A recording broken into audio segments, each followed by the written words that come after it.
New Valley Church started as a vision and a dream. And the story of how our church began is an exciting one. It's a story of how God provided the hope, the resources, the people, and even the push to put this vision into reality. This is the story of New Valley. The idea of New Valley Church began really around 1990. I hadn't even gone to seminary, and I was interning at a church in Indianapolis, Indiana, where God started to plant the seed of wanting to start a church.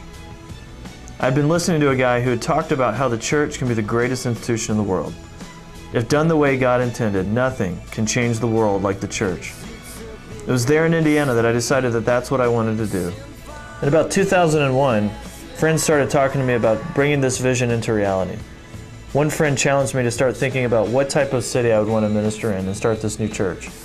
He asked me to just dream what the community would be like, to place myself there and to think what type of people would be there, what would be the perfect environment for starting this new church. In about 2002, Becky and I started to take this dream seriously, and we went to the Church Planning Assessment Center in Atlanta. It was there that they challenged us to think about the exact kind of city we would want to go to. After we wrote it down and talked about it, we wanted to go to a city where there was exploding growth and a need for outward-focused churches. Phoenix and Las Vegas are by far the fastest-growing cities in the country. When I heard about Phoenix, it was like meeting a girl for the first time that I knew I'd have to ask out. From that point on, I was amazed at the people that God started bringing into the picture. There was the former golf pro and realtor. That where there is no vision, people perish. And I'd have to say that's what's happening to Phoenix a lot of times. We've got a lot of cells of strong spiritual-based faith groups, but there's a lot of unchurched folks, people that are searching here, and they're new to the area. And because we're such a blend of backgrounds and diversity, people are searching out here, and we're looking for that spiritual guidance. A software engineer and his physician wife. So we heard about Scott Brown, and I met him in a meeting and thought, I hope Scott comes out here, because then I can help him with a brand new church plant, which is really what I think God brought us out here to do. Yet, there were still many doubts. I was actually sitting right here with Dave Bennett on the morning that I decided that we'd be moving out here. And I came here to meet him, and I had a sheet of paper with like 15 reasons why Becky and I shouldn't move out here to start a church. And the number one reason was all the people we wanted to plant a church with were already in Cincinnati. So why would we move all the way out here? But it was that day that David and I sat right here at this table and talked about all the reasons why we might come out. And by the end of that conversation, I really sensed that God was leading us to move out here. So when I went back to Ohio, I showed up with ASU stuff for the kids.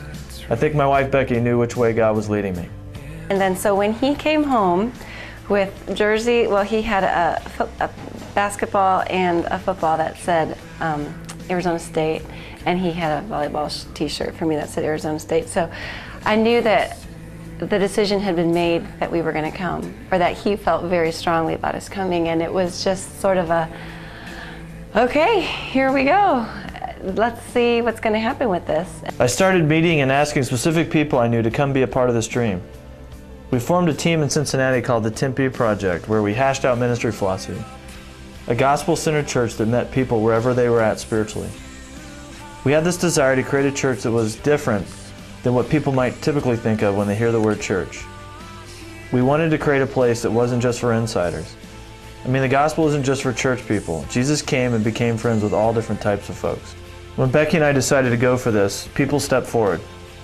A young couple who just graduated from Indiana University decided to either go to the Ukraine or come with us to Phoenix. A musician who was moving from Indiana back to Phoenix. And one of my best friends, a Campus Crusade staff member, became our first staff. Well, after we raised all the money and kind of sold our house and decided it was time to move out here, it was June 7th of 2003. It was really one of the wildest days of my life to load up in the car, drive from Cincinnati to Indiana, pick up Jack Kutzko, and drive all the way across country out here, waiting for my family to arrive. After we moved here in June, we just started hanging out with neighbors and getting our kids involved in sports teams and hanging out at the YMCA and Starbucks and wherever we could meet people, and we started to organize a Bible study in our home. And that eventually grew to like 20 or 30 people every Wednesday night, and that was an exciting time. And then we invited people who wanted to be more involved in the starting of the church to meet us at the Campus Crusade House at ASU's campus. And we met there on Sunday evenings just to discuss what this church is going to look like, what kind of church this is going to be. Really, that's called a philosophy of ministry. And we didn't even have a name yet for the church, and we didn't know where we were going to meet. We started to dream all this up and to develop the teams that it would take to launch New Valley. Well, the first few studies when we first started having people come to our house, it was just so fun to see people coming to our house, and there was no church, there was no name of the church.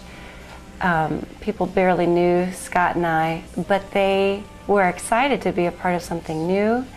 And so every time we got the room ready on Wednesday night to receive these people, it was a gift from God.